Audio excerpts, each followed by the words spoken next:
Should I go for it? Let's do this. All right. So wine one, wine two. We weren't the first to ask. As one of fewer than 300 master sommeliers in the world, Bobby Stuckey is used to being quizzed on wine. There's like this like rose hip, like rosiness to it. How are we coming up with all these comparison flavors? I come up with them by smelling things, smelling roses. You go around smelling stuff. all the time. And if everyone did that, everyone would have a great palate. We had bought 2 fairly obscure bottles at Boulder Wine Merchants, had them wrapped in paper bags, and asked Stuckey to identify the grapes used to make them and the specific place they were grown. It's got great acidity, my mouth's watering. He's one of the best in the world at it. So much going on with this. Or so we'd heard. Hard wine for me. Oh, okay. I'm really rooting for you here. At the end of the day, I'll still be able to bust tables tonight.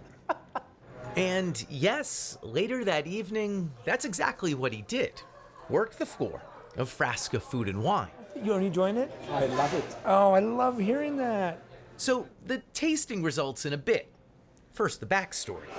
Most owners of Michelin-starred restaurants aren't still seating the guests. Most master sommeliers aren't fine-tuning the thermostat. Are you a little cool? Do you want me to turn the AC up? But Bobby Stuckey has 2 nearly obsessive pursuits: Root beer. studying wine 32A. and providing personalized hospitality. It's a 20th anniversary. Request a romantic booth, which we've got for them. She eats only poultry and fish. This pair of passions have taken him to the pinnacle of American fine dining. It was an unlikely journey. I was a dyslexic, ADD kid who got bounced out of Jesuit school. I tried really hard in school, but I wasn't very good at it. How old were you when you got kicked out? I was like 14. Okay. And I think when I found the restaurant industry, I found something that I was good at and that I got positive reinforcement at. He fell in love with the business almost immediately. I was in Flagstaff, Arizona, working at a restaurant called Bricks. I saw a brochure on my boss's desk that talked about the quartermaster sommeliers. The Court of Master Sommeliers offered education and certification in wine. Innocently enough, Stuckey began studying, not knowing he would spend the next 20 years chasing the organization's top recognition, Master Sommelier. Have you ever calculated the value of all the wine you've spit out? Millions. Oh, you think? Millions? Oh yeah, easy. Oh my goodness. Millions. A couple $1,000s a day for decades. He gained access to all those bottles by working his way to the very top of the industry. By 2000, Stuckey was running the wine program at Thomas Keller's legendary French Laundry. Anything that might surprise people about what you learned from Thomas Keller? He teaches you, treat it like it's your own, and someday it could be. 2 sets, please. And 20 years ago this summer, Frasca became his own in partnership with founding chef Lachlan McKinnon Patterson. Their concept, food from a specific corner of Northeast Italy called Friuli Venezia Giulia. That is that region just north of Venice, just below Austria, right next to Slovenia. Frasca would balance the regional authenticity of dishes like frico, It is the classic dish of our region. basically Italian hash browns, with more obviously fine dining fare. This is a little scallop. It's This is beautiful. a scallop crudo, yep. Are This those is a- real flowers? Or Yes, what's that? those Okay. are begonias. These scallops come in and they literally have the name of the diver on it. Yeah, it's delicious. The regional specificity means, yes, there's fresh pasta, but it's filled with a specific history. This is a pasta called a calzone, like a ravioli, but it was made in the Carnic Alps by people that went all through the Austrian Empire selling spices from Trieste. And when they'd come home, their partners would make them a calzone of what was left in their rucksacks of spice trading. Stuckey himself doesn't go home much, instead overseeing an Italian-leaning empire that includes Pizzeria Alberico, Tavernetta, and Sunday Vinyl. Where'd the name come from? My wife has put up with 24 years of me working 6 nights a week.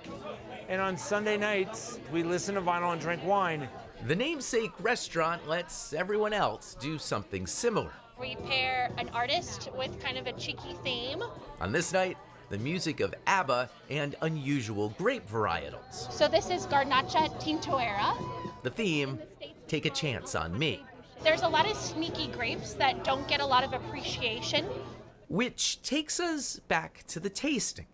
There are, after all, hundreds of grape varietals grown all across 6 continents. Pinpointing the fruit and the place Okay, what could this be? is an amazing thing to watch. It's not tannic like Nebbiolo. It's not, it doesn't have that savoriness of Sangiovese. I think this is Pinot Noir. He was right about the grape, but where was it grown? Is it Burgundy? Is it the cradle of Pinot Noir? I think this is really good New World California Pinot Noir. You want to be any more specific than California? Could be Santa Barbara or it could be Russian River. I don't think it's Canaris.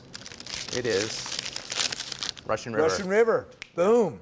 That still left the wine he'd had so much trouble with, a much trickier Pinot Noir, Tough. because its color was unusually dark. It's not Sangiovese, it's not Nebbiolo, it's not Pinot Noir. I think maybe it is Pinot Noir. I think it might be Burgundy. I think it might just be a darker Pinot Noir for Burgundy that's got some tannins. Oh, do you want to be any more specific than Burgundy or no? Sure, Von Romani. Von Romani was off You're right, it's Burgundy. by less than 30 miles. For CBS Saturday Morning, Brooke Silva Braga, Boulder, Colorado. That's impressive. Oh my God, I cannot do that. I love wine people. It that can. really is amazing Yeah. the palates they have. I wonder what would have happened if he had given him a bottle of $2 Chuck. Probably would have known that too. By the way, have known that. so we have a Due del Monte Malvasia. Okay. An elegant nose with spicy aromas and candied fruit with a background of white pepper. Full and powerful in the mouth with a good balance between freshness and minerality that makes it long and persistent. I had some before. It's So delicious. yummy. This is what I know. It's delicious. And these lovely little cordials, hazelnut, chocolate, and banana. and banana, too. Cheers. Delicious.